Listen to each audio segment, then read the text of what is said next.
Hello' everyone, মৰমৰ ছাত্ৰ ছাত্ৰীসকল। আজি তোমালোকৰ মাজলৈ লৈ আহিছো কিছুমান MCQ, কাৰণ আজিকালি যিহেতু পৰীক্ষাত MCQ আহে, গতিকে MCQ আমি একেলগে চেপ্টাৰটো পঢ়ি যোৱাৰ লগতে কি হয় MCQ বিলাক প্ৰেক্টিচ কৰাৰ প্ৰয়োজন আহি পৰিছে।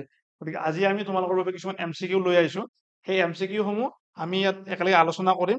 গতিকে আহাচোন বেছি পলম নকৰি আৰম্ভ কৰো আমি।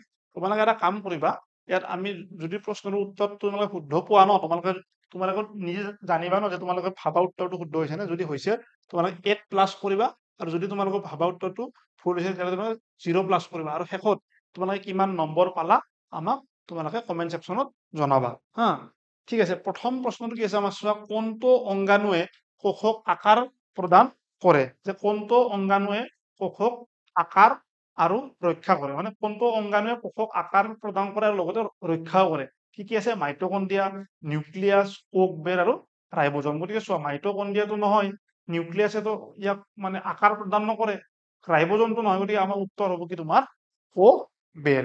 গতিকে আমাৰ উত্তৰ হ'ব কি হ'ব? এনসাৰ হ'ব কি তোমাৰ আমাৰ চি। এনসাৰ হ'ব আমাৰ চি।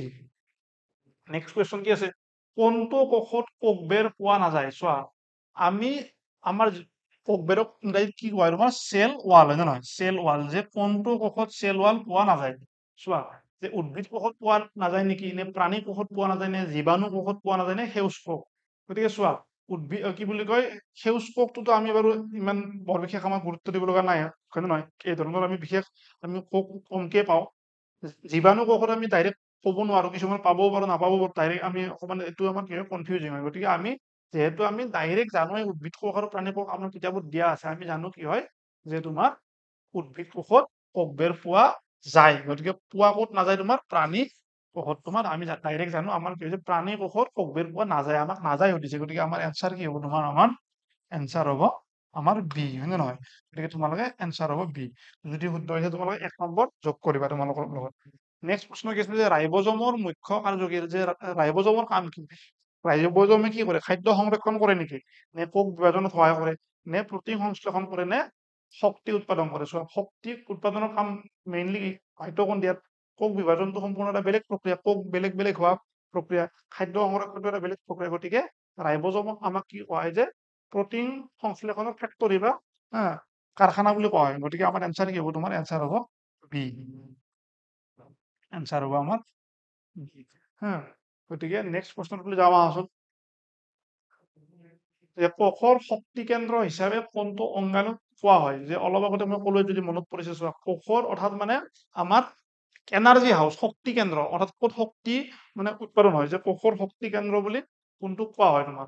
যে কোষৰ শক্তি কেন্দ্ৰ হিচাপে কোনটো অংগাণুক কোৱা হয়? কি কি আছে অপচন চোৱা? নিউক্লিয়লাছ, কোষ ৰস, কোষ ৰস, মাইটকণ্ড্ৰিয়া, গলগি বডি। গতিকে আমি সকলোৱে জানো কি হয়, যে কোষৰ শক্তি কেন্দ্ৰ হিচাপে কাক কোৱা হয়? কাক কোৱা হয়? তোমালোকে নিশ্চয় ভাবিছাই মনতে, উত্তৰ কি হ'ব তোমাৰ? মাইটকণ্ড্ৰিয়া, হয় নে নহয়? এনসাৰ কি হ'ব আমাৰ চি। গতিকে কি হয় আমাৰ মাইটকণ্ড্ৰিয়াত শক্তি উৎপন্ন হয় নে নহয়? কি আমি জীৱ দেহত আমাৰ এনাৰ্জি কাৰেঞ্চি বুলি আমি কাক কওঁ, হয় নে নহয়? আমাক তুমি যি ধৰা, আমাৰ বাবে যেনেকে আমাৰ কি পইচাটো যেনেকে আমাৰ কাৰেঞ্চি, আমি এনাৰ্জি কাৰেঞ্চি বুলি আমি কাক কওঁ? তোমাৰ ATP, নে নহয়? আমি ATPক এনাৰ্জি কাৰেঞ্চি বুলি কওঁ। অৰ্থাৎ আৰু এই ATP ক'ত সৃষ্টি হয়? মাইটকণ্ড্ৰিয়াত সৃষ্টি হয়। গতিকে আমাৰ নেক্সট প্ৰশ্নটোলৈ আমি যাওঁ আহা। কি আছে? যে উদ্ভিদ কোষ আৰু প্ৰাণী কোষৰ মাজত থকা তফাৎ বা পাৰ্থক্য। এইটো যদি কোনোবাই তফাৎ শব্দটো বুজি পোৱা নাই, এইটো পাৰ্থক্যৰ কথা কৈছে, পাৰ্থক্যৰ কথা সুধিছে। উদ্ভিদ কোষ আৰু প্ৰাণী কোষৰ মাজত থকা পাৰ্থক্য কি কিনো আছে তোমাৰ? যে প্ৰাণী কোষত নিউক্লিয়াছ নাথাকে। আচ্ছা, প্ৰাণী কোষত নিউক্লিয়াছ নাথাকে নেকি? উদ্ভিদ কোষত মাইটকণ্ড্ৰিয়া নাথাকে। উদ্ভিদ কোষত কোষ বেৰ থাকে। প্ৰাণী কোষত সেউজ দানা থাকে। গতিকে ইয়াৰে আমাক সুধিছে কি ডিফাৰেন্স, পাৰ্থক্য সুধিছে। যে উদ্ভিদ কোষ আৰু প্ৰাণী কোষত ডিফাৰেন্স বা পাৰ্থক্যনো কি? একচুৱেলি আমাক ইয়াতে সুধিছে যে উদ্ভিদ কোষ আৰু প্ৰাণী কোষত ডিফাৰেন্স কি? উদ্ভিদ কোষ আৰু প্ৰাণী কোষত ডিফাৰেন্স হয় কি? উদ্ভিদ কোষ তোমাৰ আমি উদ্ভিদ কোষত কোষ বেৰ দেখিবলৈ পাওঁ, কিন্তু প্ৰাণী চোৱা, এতিয়া বাকী এটা অপচন চালেও আমি গম পাম যে প্ৰাণী কোষত নিউক্লিয়াছ নাথাকে নেকি? নিউক্লিয়াছ হ'বই নোৱাৰে, অপচন ভুল হৈ গ'ল, কাৰণ প্ৰাণী কোষত নিউক্লিয়াছ থাকে, উদ্ভিদ কোষত মাইটকণ্ড্ৰিয়া নাথাকে। থাকে, গতিকে এইটো আমাৰ মানে ষ্টেটমেন্টটো ভুল হৈ গ'ল। উদ্ভিদ কোষত কোষ বেৰ থাকে, ঠিকেই আছে। নেক্সট ষ্টেটমেন্টটো কি আছে? নেক্সট আমাৰ মানে কি অপচনটো কি আছে? যে প্ৰাণী কোষত সেউজ দানা থাকে। আমি এইটো পৰা আমি কনফাৰ্ম নহ'লেও আমি এই অপশন চিটো চাই কৰিব পাৰো যে অপশন চিটোৱে আমাৰ কি হয় এনসাৰ হ'ব কি তোমাৰ যে ডিফাৰেন্সটো কি হ'ল তোমাৰ যে উদ্ভিদ কোষত কোষবেৰ থাকে কিন্তু পানীৰ কোষত নাথাকে গতিকে আমাৰ এনসাৰ কি হ'ব তোমাৰ সি হ'ব নেক্সট প্ৰশ্নটো চোৱা যে কোষৰ কোনটো অংশই ক্ৰমোজম বহন কৰে অৰ্থাৎ মানে কোষৰ কোনটো অংশত ক্ৰমোজম থাকে সাইটোপ্লাজম নিউক্লিয়াস রাইবোজম নে গলগি বডি গলগি বডিত থাকে নেকি রাইবোজমত থাকে নেকি নিউক্লিয়াসত থাকে নে সাইটোপ্লাজমত থাকে আমাক সুধিছে গতিকে ক'ত থাকে তোমালোকে অকমান নিজে চিন্তা কৰা এইবিলাক সহজ সহজ প্ৰশ্ন এইবিলাকো উত্তৰ দিব পাৰিব লাগিব নহলে কেনেকে হ'ব হা এইবিলাক উত্তৰ দিব পাৰিব লাগিব গতিকে চিন্তা কৰি নিশ্চয় তোমালোকে গম পাইছে কি যে কোষৰ কোনটো অংশই ক্ৰমোজম বহন কৰে সাইটোপ্লাজমততো ডাইৰেক্ট ক্ৰমোজম নাথাকে হয় নহয় গলগি বডিততো ডাইৰেক্ট ক্ৰমোজম নাথাকে ৰাইবোজমত নাথাকে গতিকে আমাৰ এনসাৰ কি হ'ব তোমাৰ নিউক্লিয়াস হ'ব গতিকে আমাৰ এনসাৰ কি হ'ব তোমাৰ বি হ'ব এইবাৰ আমাৰ এনসাৰ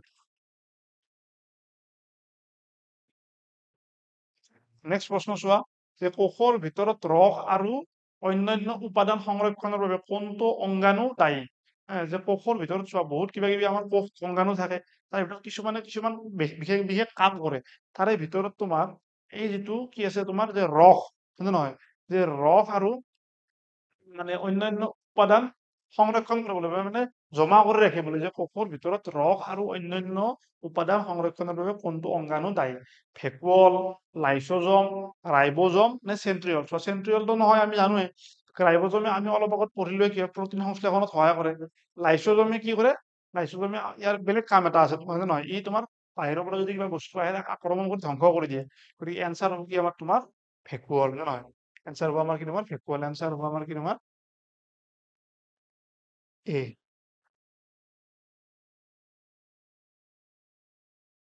আমাৰ নেক্সট প্ৰশ্ন কি আছে চোৱা কোষত উপস্থিত লাইসোজমক কি নামেৰে জনা যায় গতিকে চোৱা আমাৰ সকলোৰে ঘৰত নিজা নিজা নাম আছে তোমালোকৰ নিশ্চয় ঘৰত মানে মা দেউতাই কিবা বেলেগ নামেৰে তোমালোকক মাতে গতিকে সেই লাইসোজমৰো এটা কিবা নাম এটা আছে সেই নামটো কি বুলি কোৱা হয় যে কোষৰ হৃদয় শক্তি কেন্দ্ৰ বুলি কোৱা হয় কোষ আত্মঘাতী মনা বুলি কোৱা হয় নে কোষৰ শ্ৰেষ্ঠ কোষ বুলি কোৱা হয় গতিকে ইয়াৰ উত্তৰটো কি হ'ব তুমি নিজে অকমান চিন্তা কৰা যে কোষত উপস্থিত থকা লাইসোজমক কি নামে জনা যায় গতিকে সেইটো হ'ব কি তোমাৰ আত্মঘাতী মনা গতিকে ই সুইচাইডেল বেগ অৰ্থাৎ ই কি কৰে ইয়াত যদি বেলেগ বস্তু সোমাই কিবা বেয়া বস্তু ই কি কৰে তাকো মাৰি পেলাই নিজেও মৰি যায় গতিকে মানে সেইকাৰণে আমি তাক কি কৰো সুইচাইডেল বেগ বুলি আমি কওঁ লাষ্ট প্ৰশ্ন আমাৰ কি আছে চোৱা কেৱল উদ্ভিদ কোষত পোৱা যায় কিন্তু প্ৰাণী কোষত পোৱা নাযায় তলত দিয়া কোনটো কেৱল উদ্ভিদ কোষত পোৱা যায় কিন্তু প্ৰাণী কোষত পোৱা নাযায় আমাক সুধিছে তাৰপিছত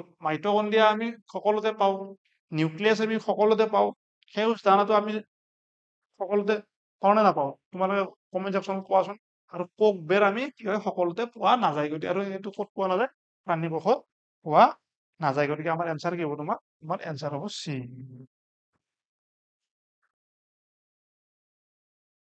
গতিকে আজি আমি ইয়াতে সামৰণি মাৰিলো তোমালোকে কিমান নম্বৰ পালা মানে তোমালোকে এই যদি নাম্বাৰটো দি গৈছা তোমালোকে গম পাবা কিমান নম্বৰ পালা সেয়া কমেণ্ট ছেকশ্যনত জনাবা আৰু আমাৰ ভিডিঅ'টো লাইক কৰি দিবা আৰু লগতে ছাবস্ক্ৰাইব কৰি দিবা আজিলৈ ইয়াতে সামৰণি মাৰিছো ধন্যবাদ থেংক ইউ বাই বাই